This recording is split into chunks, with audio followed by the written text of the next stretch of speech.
झटका लगा, ऐसा झटका कि पाठक साहब सोच में पड़ जाएंगे कि फिर ऐसा आदेश जारी करें कि नहीं करें। कोर्ट ने कहा है कि शिक्षकों का काम सिर्फ शिक्षा देना है, ना कि स्कूलों में अटेंडेंस इंश्योर करना, बच्चों को बुलाना और उनकी निगरानी कोई और नहीं कर सकता। जिस तरह से अभी एक शिक्षक के 1000 बाप तरह हैं कि कोई टोला सेवक उनको सुपरवाइज कर रहा है तो कोई जीविका के कर रहे हैं। इस पर बहुत ही महत्वपूर्ण फैसला है।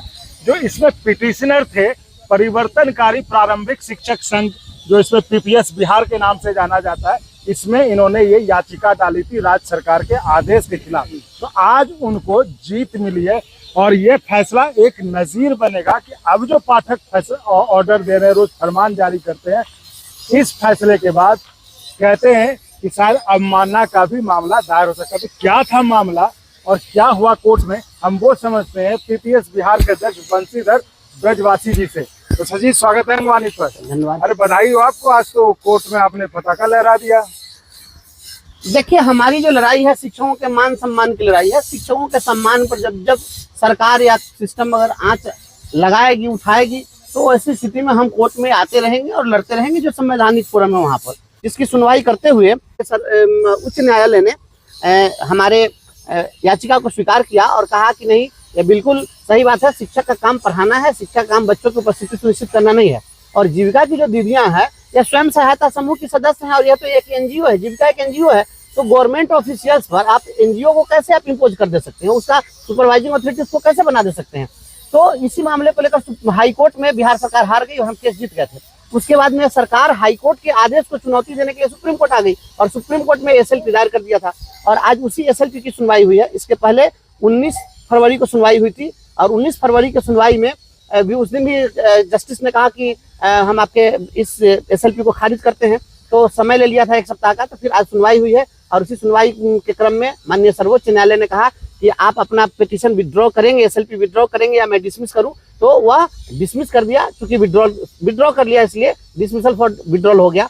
तो आज यहाँ पर बिहार सरकार को यह हारना पड़ा है, मानना पड़ा है कि नहीं, हाईकोर्ट का जो आदेश था वह सही था, शिक्षकों का पक्ष सही है। तो बंशीधर जी, आप देखिए शिक्षक नेता, ये तो कानूनी बात हो गई है ना जो कोर्ट में।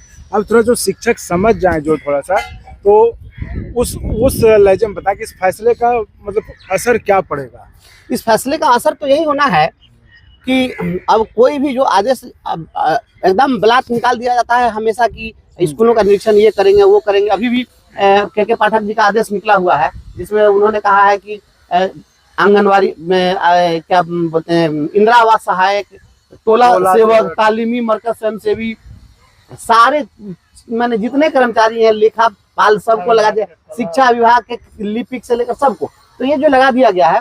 तो निश्चित रूप से अब ये माननीय उच्च न्यायालय का जो आदेश है, यह जो के पाठक जी का आदेश है, हाईकोर्ट के फैसले के एकदम विपरीत होगा और उसकी अवमानना है, इसलिए यह उनको वापस लेना पड़ेगा। और उसमें भी इन्होंने कहा कि 50% से कम उपस्थिति होगी तो कार्रवाई करेंगे। तो अब एक भी शिक्षक पर कार्रवाई हुई तो यह अवमानना का मामला बनेगा और ऐसी स्थिति में बिहार सरकार के लिए परेशानी खड़ी हो जाएगी। पाठक जी को बताएंगे जाकर?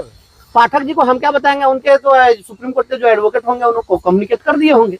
पाठक जी तो कहते हैं, वहां तक खुलेआम कहते हैं कि आप हाई कोर्ट जाइएगा, हम सुप्रीम कोर्ट जाएंगे। तो पहले ही सुप्रीम कोर्ट आए हुए थे, तो सुप्रीम कोर्ट में भी यह बता दिया और शिक्षक संगठन ने, परिवर्तनकारी प्रारंभिक शिक्षक संघ ने उनको औकात बता दिया कि आप कहीं भी जाइएगा, हाई कोर्ट भी फैसला जो देता है वह अकॉर्डिंग टू कॉन्स्टिट्यूशन देता है और सुप्रीम कोर्ट भी। तो ऐसा तो नहीं है कि आप हाई कोर्ट में अगर आपके खिलाफ फैसला आएगा तो आप सुप्रीम कोर्ट आइएगा तो आप जीत जाइएगा, ऐसा नहीं है। सुप्रीम कोर्ट कॉन्स्टिट्यूशन से ऑर्डर देगा, वो हनुमान चालीसा पढ़ के थोड़ी ऑर्डर देता है।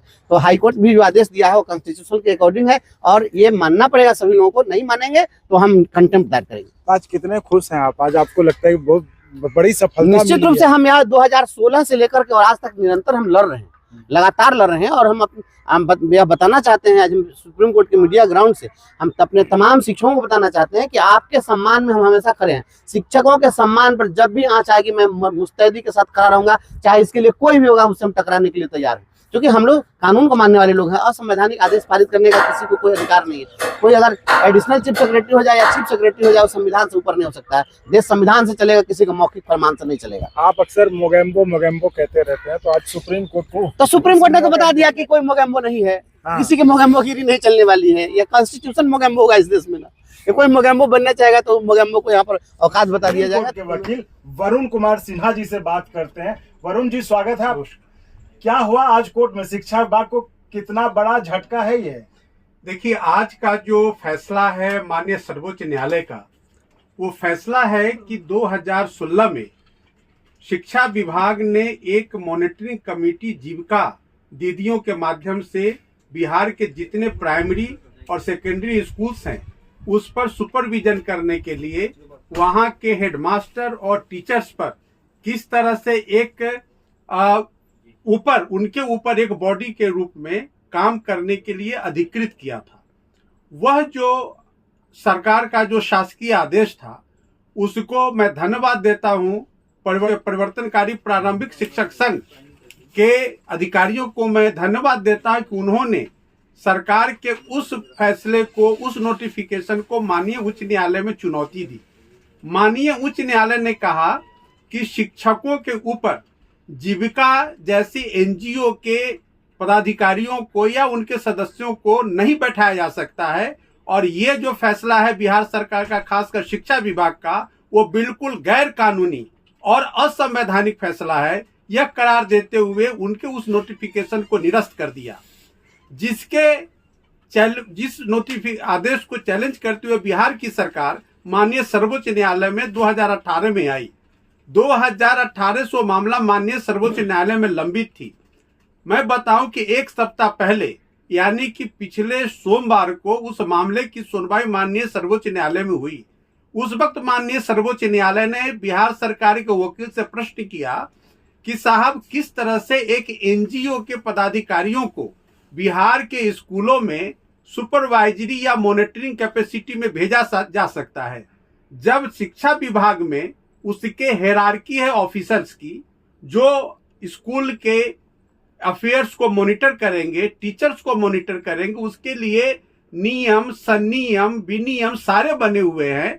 फिर उससे इतर बिहार सरकार किस आधार पर, किस पावर के तहत एक extra monitoring agency, supervisory agency जो एक प्राइवेट बॉडी है उसको बना करके और टीचर्स पे, हेडमास्टर्स पे अपना आधिपत्य जमाना चाहती है। यह बिल्कुल ही गैर कानूनी और असंवैधानिक व्यवस्था है। तो उस दिन बिहार की जो एडवोकेट थे उन्होंने किसी भी तरह से कहा कि मुझे एक सप्ताह का समय दीजिए, मैं आपको कुछ और दस्तावेज दिखाना चाहता हूं। इसीलिए वो उस मामले को आज सूचीबद्ध किया गया था, और आज माननीय सर्वोच्च न्यायालय ने सुबह में ही यानी कि 11:15 बजे बिहार सरकार के वकील को हंसते हुए कहा कि साहब, इसमें बचा क्या है। तो हमने यानी कि परिवर्तनकारी जो प्रारंभिक शिक्षक संघ है उसके तरफ से मैं अपीयर कर रहा था। मैंने कहा कि 23 जून 2023 को माननीय के पाठक जो अतिरिक्त चीफ सेक्रेटरी है बिहार सरकार की, उनका एक नोटिफिकेशन आया है।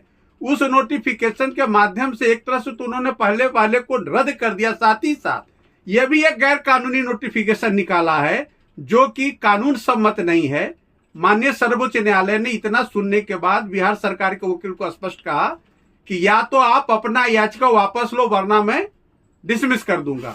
अंततोगत्वा बिहार सरकार के वकील ने उस याचिका को वापस ले लिया। यानी कि जो पटना हाई कोर्ट का आदेश है, जिस आदेश के तहत कहा गया है कि जो कानून के तहत जो हेरारकी बनी हुई है ऑफिसर्स की, उसके अलावा आप दूसरे हेरारकी के द्वारा स्कूलों में किसी भी तरह का सुपरविजन मॉनिटरिंग नहीं कर सकते हैं। आज वह आदेश पटना उच्च न्यायालय का फाइनल हो गया।